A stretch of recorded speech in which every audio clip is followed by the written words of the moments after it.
আসসালামু আলাইকুম, কেমন আছেন সবাই? আলহামদুলিল্লাহ ভালো আছি। আজকের একটা নতুন ভিডিও নিয়ে চলে আসলাম। আজকের রেসিপি হচ্ছে কচুরমুখী দিয়ে বাইম মাছ দিয়ে। খুব সুন্দর হবে রান্নাটা, আপনারা দেখেন। আপনারা এভাবে রান্না করবেন, আলহামদুলিল্লাহ আশা করি ভালো হবে। দেখতে থাকেন ভিডিও। এই যে আমি রান্না করছি, এটা হচ্ছে তারা বাইম মাছ। এটা আমাদের এলাকায় এটা বলে, কোন এলাকায় কি বলে জানি না। এই যে আমি ছাই নিছি, আর মাছগুলা এই যে এখন পরিষ্কার করব, কাটবো, কারণ এই মাছে কাটা থাকে, ছোট ছোট আঁশ থাকে। তার জন্য এই আঁশগুলারে সুন্দর করে বটি দিয়ে আঁচড়াই নিতে হবে। সুন্দর করে আমি পরিষ্কার করে নিব।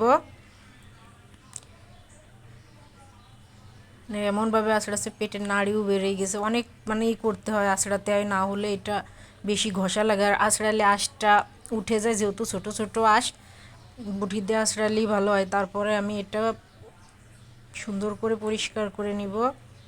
আর এই কাটা থাকলে পরিষ্কার করতে গেলে আঙুলি হাতের তলুতে মলুতে বাঁধে আর ছিদ্র হয়ে যায়, কারণ মাছের কাটা খুব যন্ত্রণা হয় ফুটলে। আমি মাছগুলো সব কাটা হয়ে গেছে আমার, এই যে পরিষ্কার করে নিছি আমি।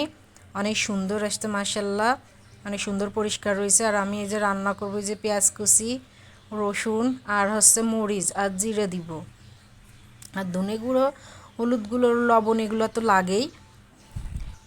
কিন্তু কাজ মানে যেগুলো কাটতে হয় সেগুলোর ভিতরে এইগুলা মশলা। আমি কচুরমুখী আগে ছিলে পরিষ্কার করে নিছি কাঁচাটা। এই যে আমার কচুরমুখী। এখন মাছগুলো আমি হলুদ লবণ মাখাই নিব।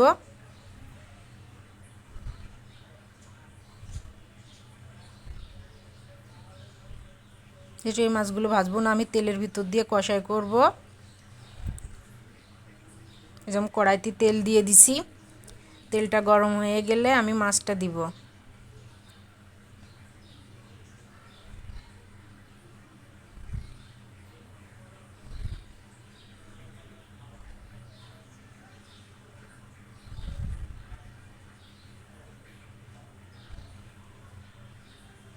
তেলটা গরম হয়ে গেছে, যে ধোয়া উঠতেছে, এখন আমি মাছগুলা দিব।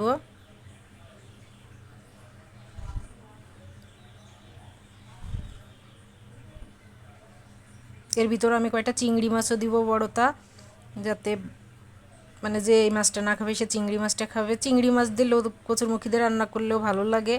কিন্তু আমি দুইটাই মাছ দিব, এই মাছটাও দিব, এই মাছটা দিব। আমার এই মাছটা হয়ে গেছে, এখন আমি এই যে চিংড়ি মাছ দিয়ে দিছি কয়টা।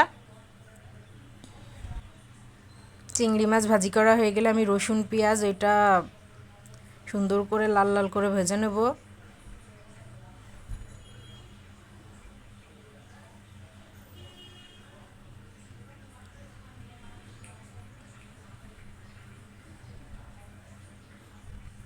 এই মাছ চিংড়ি মাছ তেলের পরে দেওয়ার পরেই হয়ে যায়, বেশি সময় লাগে না।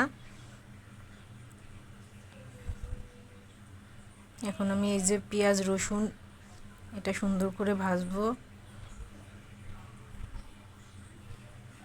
এটা তেল যদি বেশি দেয়া হয়, মানে সামান্য তেল, অনেকে বলতে পারেন এত কম তেলে, কিন্তু না, মানে অল্প তেলে ভাজলে রসুন পেঁয়াজটা উঠাতে সুবিধা হয়। আর এই যে তারপরে আমি তেল দিয়ে কচুরমুখির ভিতরে হলুদ দিয়ে আমি নাড়ছি। এখন এই যে লবণ দিয়ে দিচ্ছি, এটা সুন্দর করে ভাজা ভাজা হবে। আমি এখানে কাঁচামরিচ দিব, আমি শুকনো মরিচ তরকারিতে দিই না, শুধু মাংস যে জিনিসগুলো ভুনা করি সেইগুলাই আমি শুকনো মরিচ দিয়ে, ম্যাক্সিমাম জিনিসে আমি কাঁচামরিচ দেওয়ার চেষ্টা করি। আর এরকম চিড়ে দিলে যার যতটুকু হবে, সে যদি কারোর মরিচ লাগে তাহলে ওইটা একটু ঘষা দিয়ে মানে খেতে পারে হাতে ডলে, আর যে খাবে না সে ফেলাই দিতে পারে। আমি সুন্দর করে এটা ভাজে নেব, কারণ এটা ভাজার উপরে মানে যখন চেনটা আসবে তখন আমি একটু কষানো পানি দিয়ে দেবো, কারণ কচু তো মানে না কষালে হবে না। তাই আমি মানে সুন্দর করে ভাজবো, ভাজে কষানো পানি দিব। এবার সুন্দর করে ভাজা হয়ে গেছে, এখন আমি পরিমাণ মতো যতটুকু পানি মানে লাগবে, এখানে আমি 1 কেজি কচুরমুখী নিছি। এখন এই যে সিদ্ধর জন্য আমি এই যে পানি দিয়ে দিলাম।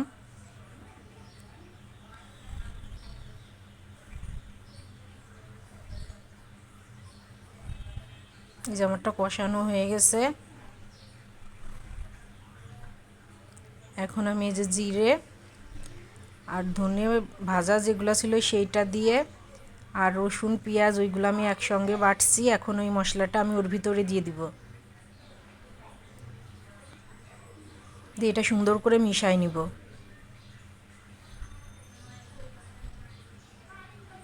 কাঁচা কচুরমুখী এই যে মানে ভাজছি, তারপরে যে কষাই করছি, ওর গাঢ় থেকে আলতোভাবে ভাঙে আসছে, ওইটাই আসছে ভালো লাগে।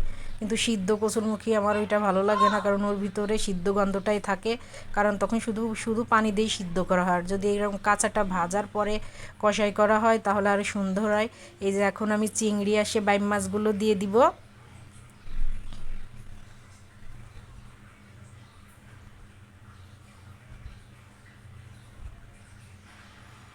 এটা যে যেমন খাবে, যদি ঝোল খেতে চাই ঝোল, যে যদি এরকম কেউ যদি এরকম খেতে চাই এরকম, যেরকম রাখবে। আমি এটা 5 মিনিট ঢাকা দিয়ে রাখবো, সামান্য একটু পানি দিব, দিয়ে আমি 5 মিনিট ঢাকা দিয়ে রাখবো।